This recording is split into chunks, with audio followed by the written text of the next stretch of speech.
سوال یہ اٹھتا ہے کہ آپ لوگوں کے سامنے کتنا بڑا چیلنج ہوتا ہے ایسے طلباء کو مین اسٹریم میں لانے کے لیے؟ دیکھیے، میں یہ سمجھتا ہوں کہ آج کے زمانے میں جو ایک نالج ایکسپلوژن اور میڈیا ایکسپوجرس ہوا ہے، تو کیونکہ میں گزشتہ مختلف وجوہات سے 25-30 سال سے مدارس سے جڑا ہوا ہوں، کیونکہ جیسا آپ نے ضمنی طور سے ذکر کیا کہ میں سائنس اور اردو کے بیچ میں ایک برج کا کام کر رہا ہوں، تو سائنس کو پروموٹ کرنے کے لیے، کیونکہ میری شروع سے سوچ یہ رہی ہے کہ اردو دا طبقے کے ساتھ ایک بڑا مسئلہ یہ ہے کہ وہ سائنس سے دور ہے. سائنس سے دور ہے تو وہ سائنٹیفک ایٹیٹیوڈ اس میں نہیں ہے، سائنس سے فکر نہیں ہے، وہ ہر ایک کی بات سن لیتا ہے، ہر ایک کی بات پہ عمل کر لیتا ہے، سوال نہیں کرتا، سوال کھڑا نہیں کرتا اور اپنے آپ کو مطمئن نہیں کرتا. تو میں اپنے موٹیویشن لیکچرز کے لیے بہت مدرسوں میں جاتا تھا اور وہاں میرا تھیم یہی ہوتا تھا کہ سائنس پڑھو. اسی کے تحت میں انجمن فروغ سائنس بھی بنائی تھی 1992 میں، پرانی بات ہو گئی. اور اس وقت جو اسٹیکرز ہم بانٹتے تھے اور لگاتے تھے، اس پہ چھوٹی سی 2 لائنیں ہوتی تھی کہ سائنس پڑھو آگے بڑھو. تو سائنس پڑھو آگے بڑھو کا مشن لے کے میں مدارس میں بہت گیا ہوں، اور میں بلا شبہ یہ کہہ سکتا ہوں اور یہ ریکارڈ پہ موجود ہے کہ کسی سرکاری مہم، یعنی جو ایک مدرسوں کی جدید کاری کی شروع ہوئی ہے، اس سے بہت پہلے سے یہ خاکسار مدارس میں سائنس کو پروموٹ کرنے کا کام. اور اس میں جب میں علی گڑھ میں تھا تو مرکز فروغ سائنس نے یہ کام بہت کیا. تو مجھے خوشی ہے کہ جب مرکز فروغ سائنس کا احیاء ہوا، ریوائول ہوا سید حامد صاحب کے زمانے میں، اور پروفیسر اسرار احمد نے اس کو سنبھالا، تو اس وقت میں وہاں موجود تھا اور اس سے جڑا رہا، اس تحریک سے جڑا رہا. الحمدللہ اب تو وہ پہلے معدوم ہوئی تھی، کمزور ہوئی تھی، اب وہ ختم کر دی گئی ہے، جو بڑے افسوس کی بات ہے، کیونکہ علی گڑھ ایک ادارہ نہیں بلکہ ایک تحریک ہے، اور اس تحریک میں سائنس کی فکر اور سائنسی ایٹیٹیوڈ اور سائنسی علوم عوام میں پھیلانا ایک بڑا مقصد ہے. اور مجھے لگتا ہے کہ مرکز فروغ سائنس بند ہونے سے یہ ایک بہت بڑا نقصان اس اردو کمیونٹی کا ہوا ہے. اور مجھے امید ہے اور مجھے کبھی موقع ملا تو یہ میں گزارش کروں گا موجودہ وائس چانسلر سے کہ یہ فرض کفایہ وہ ادا کریں اور اس کو پھر سے قائم کریں اور فعال بنائیں. تو مدارس کے بچوں میں جو مین اسٹریم میں عصری علوم سے جڑتے تھے اس وقت کے مقابلے میں، کیونکہ میں اس زمانے سے دیکھ رہا ہوں، آج کے طلباء میں وہ احساس کمتری بہت کم ہے. کیونکہ عصری علوم میں آنے سے پہلے ہی وہ میڈیا کے ذریعے اور معلومات جو میڈیا کے ذریعے پھیل رہی ہے اس سے اپنے آپ کو بہت حد تک ہم آہنگ اور اپڈیٹ کر چکے ہوتے ہیں. لیکن پھر بھی ہم پہلے دن سے، یعنی میں اپنے پہلے اورینٹیشن لیکچر سے اس بات کی اہمیت انہیں بتاتا ہوں کہ اردو سے واقف ہونا یا اردو میں تعلیم حاصل کرنا اپنے اندر میں ایک اہمیت رکھتا ہے. یہ آپ کی کمی نہیں ہے بلکہ آپ کی اسٹرینگتھ ہے، آپ کی مضبوطی ہے کہ آپ اپنی مادری زبان کو یہاں تک لے کے آئیں. تو آپ نے اپنی مادر کے ساتھ یہ وفاداری کی ہے تو وہ بھی آپ کو نہیں چھوڑ جائے گی اور آپ کو کسی عزت اور افتخار کے مقام پہ پہنچائے گی. تو ناظرین، ڈاکٹر اسلم پرویز صاحب ہمارے ساتھ لگاتار جڑے رہیں گے. بہت سے ایشوز پر ہم ڈاکٹر صاحب سے بات کرتے رہیں گے. یہاں پر چھوٹا سا بریک لیں گے، کہیں مت جائیے، فوراً لوٹ کر آتے ہیں.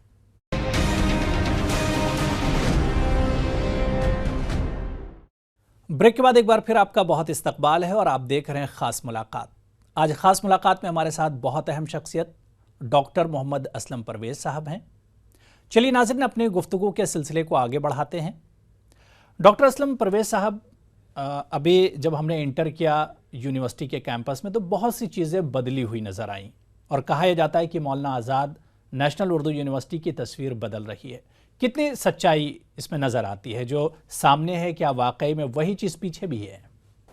جی، آپ صحیح فرما رہے ہیں. اور اس میں دیکھیے، چونکہ میں سائنس کا طالب علم ہوں اور سائنس بنا ثبوت کی بات نہیں کرتی، تو میں ایک سب سے بڑا ثبوت یہ دوں گا کہ اس سال ہمارے ہاں جو داخلے کی درخواستیں آتی ہیں، جو میرٹ بیسڈ ایڈمیشنز ہوتے ہیں، 2 طرح کے داخلے ہمارے یہاں، کچھ میرٹ کی بنیاد پہ ہوتے ہیں اور کچھ مقابلہ جاتی ہیں جس میں آپ انٹرنس ٹیسٹ دیتے ہیں.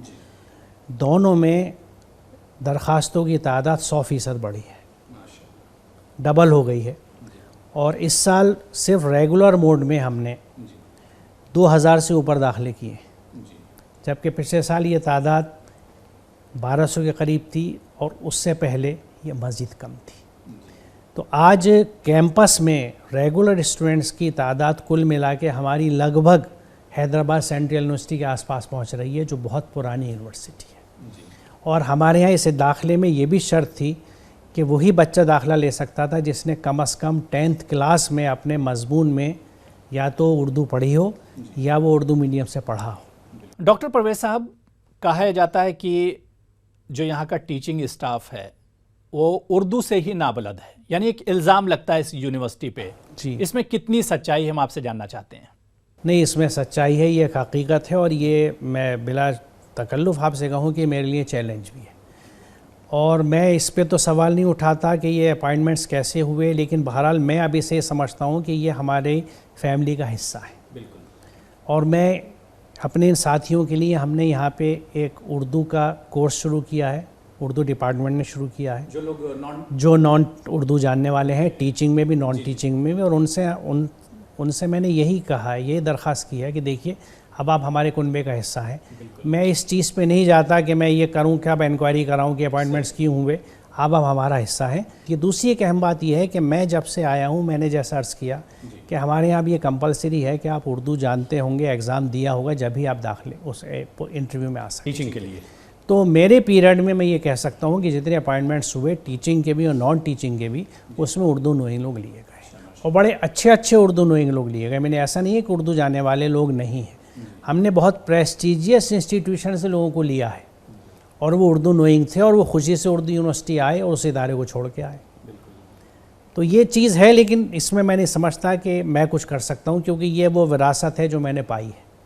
اسلم پرویز صاحب، اب سوال یہ اٹھتا ہے کہ بھائی اس یونیورسٹی کو 20 سال تقریباً ہو رہے ہیں، اس یونیورسٹی سے ایکسپرٹ یا ماہر کب نکلیں گے؟ اس پر آپ لوگ کتنا دھیان دے رہے ہیں؟ دیکھیے، اس میں بھی میں آپ سے یہ عرض کروں کہ میں خود بنیادی طور سے ایک ٹیچر طالب علم ہوں، کیونکہ ٹیچر بھی ایک طالب علم ہوتا ہے، تو میں ٹیچر طالب علم رہا ہوں ایک عرصے تک۔ آپ اسٹوڈنٹ کو بہترین مواد مہیا کر سکتے ہیں، اس کو موٹیویٹ کر سکتے ہیں، لیکن یہ بھی اسٹوڈنٹ کے اوپر ہے کہ وہ اس میدان میں کتنا آگے جانا چاہتا ہے۔ اس یونیورسٹی میں اللہ کا شکر ہے کہ اب ہائر ایجوکیشن بھی تقریباً سبھی سبجیکٹس اور مضامین میں شروع ہو چکی ہے، کیونکہ یہ پچھلے 2 سال میں یہ بھی ایک کارروائی ہوئی ہے کہ جن ڈپارٹمنٹس میں ریسرچ فیسلٹیز نہیں تھیں وہاں ہم نے ریسرچ فیسلٹیز کریٹ کر کے ان کو ریسرچ اسکالرس دے دیے۔ یعنی آج کی تاریخ میں اس یونیورسٹی میں کوئی شعبہ ایسا نہیں ہے جس میں ریسرچ نہ ہو رہی ہو، تو یہ فیسلٹیز ہم نے پرووائڈ کر دی ہیں۔ اب یہ سپروائزرس کے اوپر ہے اور طلباء کے اوپر ہے کہ وہ کس انداز کی ریسرچ کرتے ہیں، لیکن فیسلٹیز مہیا ہیں، حالات سازگار ہیں، جیسا آپ نے دیکھا ہوگا کہ یہاں کا ماحول اچھا ہے، حیدرآباد شہر کا موسم اچھا ہے، پرسکون جگہ ہے، یہ فیسلٹیز ہیں۔ تو اب سب کچھ آپ ہی کے اوپر ہے کہ اگر آپ محنت سے پڑھتے ہیں تو آپ یقیناً اچھا بن سکتے ہیں اور اچھا کر سکتے ہیں۔ ڈاکٹر اسلم پرویز صاحب، عام طور سے دیکھا جاتا ہے اگر ہم خاص طور سے ریسرچ کی بات کریں تو اردو کے جو طلباء ہوتے ہیں وہ شاعروں پر یا ادب پر یا شاعری پر زیادہ تر ریسرچ کرتے ہیں۔ آپ کو نہیں لگتا ہے کہ اس ماڈرن پیریڈ میں، اس موجودہ دور میں، جدید دور میں، کیا واقعی میں اردو کے جو طلباء ہیں انہیں بھی تکنیک سے یا سائنس میں ریسرچ کرنا چاہیے؟ آپ کا کیا کچھ سوچنا ہے؟ یہ میرا بڑا پرانا درد ہے جو آپ نے اٹھا لیا، کیونکہ اس سے میں بھی گزرا ہوں، اور اس میں آپ سے عرض کروں کہ یہاں کے میں نے اتنی کوشش تو کری اور میرے ساتھیوں نے لبیک کہا اس پہ کہ ابھی تھوڑا عرصہ قبل فارسی ڈپارٹمنٹ نے ایک سیمینار کیا جس میں انہوں نے فارسی زبان کے اندر کس طرح کے سائنسی مخطوطات یا کیا چیزیں موجود ہیں اس پہ کام کیا۔ ابھی اگلے مہینے میں عربی کا ڈپارٹمنٹ جو ہے ہمارا، وہ ایک سیمینار کر رہا ہے کہ contribution of Arabic language to science, کہ سائنس کے میدانوں میں عربی زبان نے کیا مقام ہے یا کیا انہوں نے کام کیا ہے۔ تو یہ کاوشیں میں نے ادھر شروع کرائی ہیں، اور میں چاہتا تھا کہ پرشین میں، فارسی میں اور عربی کے شعبے اس طرح کے ریسرچ ٹاپک بھی لیں، اور اس میں میں نے سیریس گفتگو سب ہیڈس اور ڈینس کے ساتھ کری، دیگر یونیورسٹیوں میں گفتگو کری، تو پتہ یہ لگا کہ سم ہاؤ ایک مائنڈ سیٹ یہ بنا ہوا ہے کہ اگر ادب یا لٹریچر کی تھیسز نہیں ہے تو اس کا وزن کم مانا جاتا ہے۔ تو اس سے یہ ہوگا کہ یہ جہد تو بہت اچھی ہے، پیشرفت بڑی اچھی ہوگی، لیکن وہ بیچارہ طالب علم کہیں نہ کہیں نقصان اٹھا جائے گا۔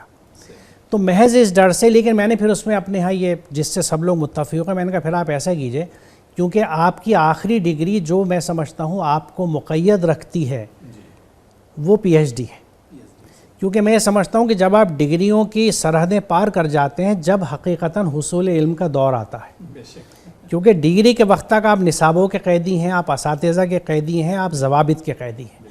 ایک دفعہ جب آپ کی پی ایچ ڈی ہو گئی پھر آپ آزاد پنچھی ہیں، جہاں چاہیں اڑیں، فضائیں بہت ہیں، بسیط ہیں۔ تو وہاں پہ ہمیں اس چیز پہ کام کرنا چاہیے. تو یہی فیصلہ ہوا ہے اور مجھے امید ہے کہ میرے ساتھی اس پہ آگے چلیں گے کہ پوسٹ ڈاکٹرل ورک ہے یا ریسرچ ورک جو ٹیچرز کرتے ہیں یا پی ایچ ڈی کے بعد کیا جاتا ہے اس میں ہم ان چیزوں کو لیں. تو مجھے امید ہے، اور جیسا میں نے آپ سے عرض کیا کہ فارسی میں یہ چیز ہو چکی ہے، عربی میں ہونے والی ہے، تو میرے خیال میں شروعات اس یونیورسٹی میں ہو چکی ہے. اور ایک اور میں آپ سے شیئر کرنا چاہوں گا کہ ایک اور شروعات یہاں پہ جو اہم ہوئی ہے نصاب کے تعلق سے، کہ اسلامک اسٹڈیز نے اپنے نصاب میں ایم اے کے 2 اہم موضوعات شامل کیے ہیں. ایک تو اسلام اینڈ کنٹمپریری ایشوز، جس میں اسلام کا تعلق تعلیم اور علم سے، جس میں خاص طور سے فوکس یہ کیا جا رہا ہے کہ کیا تعلیم کی تقسیم دینی اور دنیاوی میں صحیح ہے یا وقت کا تقاضا یہ ہے کہ علم کو ہم پھر سے اکٹھا کر دیں. اور دوسرا اسلام اور ماحولیات، کہ ماحول کے تعلق سے اسلام کی تعلیمات کیا ہیں. یہ اسلامک اسٹڈیز میں، اور یہ پہل ہے جو کسی یونیورسٹی میں اس یونیورسٹی میں ہوئی ہے، یہ پہل ہے اور بہت اہم پہل ہے. بالکل ناظرین، تو چلیے یہاں پر ایک اور چھوٹا سا بریک لیں گے اور بریک کے اس پار بھی خاص ملاقات کا یہ سلسلہ لگاتار جاری رہے گا.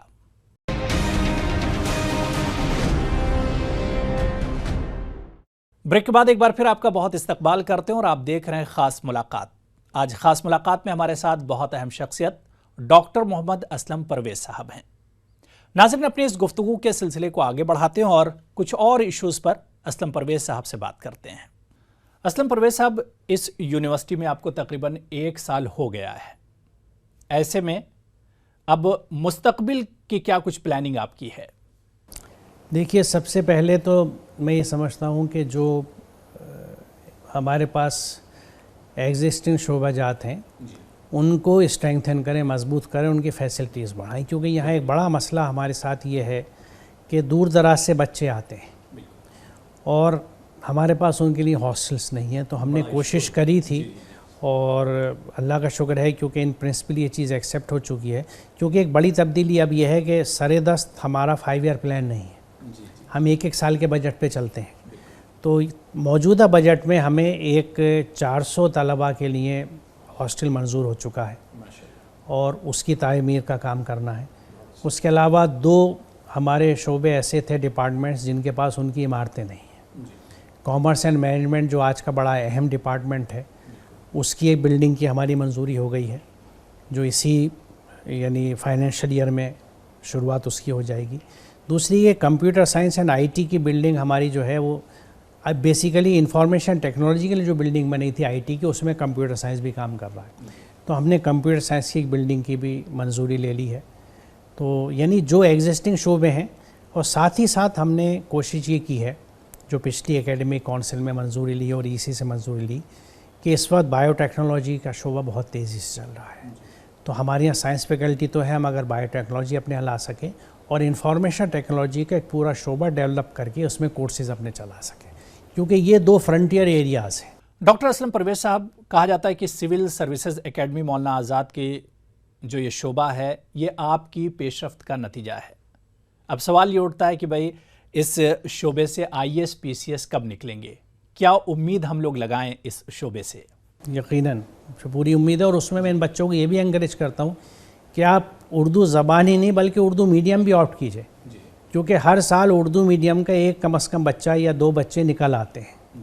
ایک بچے نکلنے کے تو واقعات ابھی لوگوں کو یاد ہوں گے.